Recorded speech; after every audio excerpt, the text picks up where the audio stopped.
Um, it's really interesting to me that in low self-esteem, the man is inactive and the woman is active.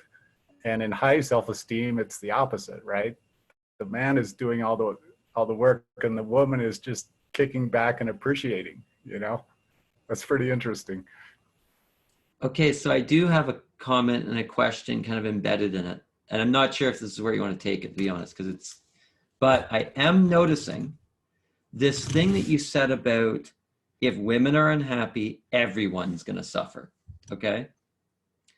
So I see this in businesses where they've taken a woman and they've piled everything on top of her because she just keeps wanting to do, although she's at max capacity, right? Like any normal human being.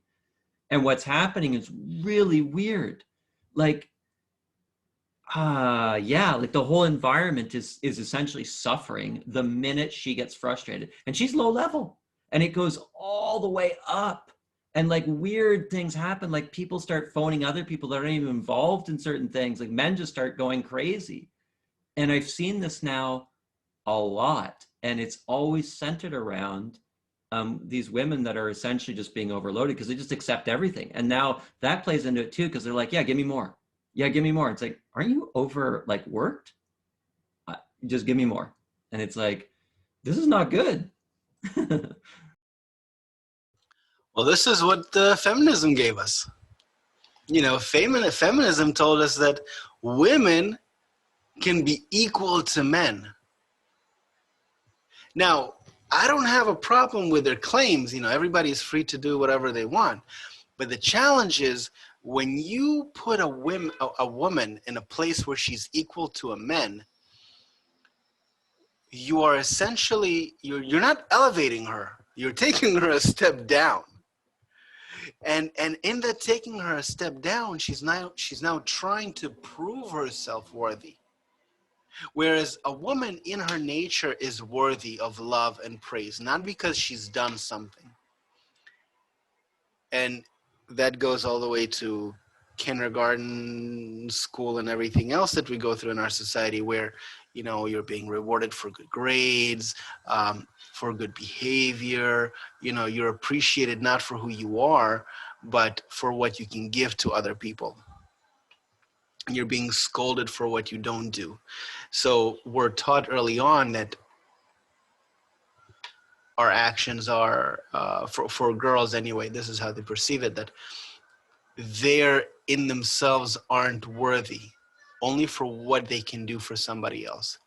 You know, and that ties into poor relationship education that doesn't exist, but only some fake sex education that is like, you know, how to have fake sex. And our whole culture is surrounded around the degradation of the sacredness of a woman and the degradation of the divinity of a man. And then we wonder, why are we having problems in our society? Where it's like,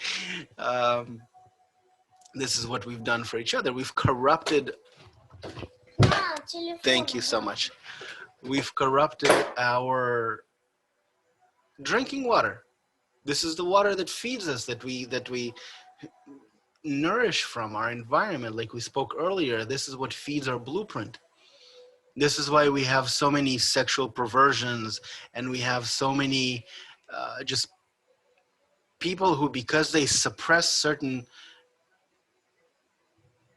I don't even know how to say it,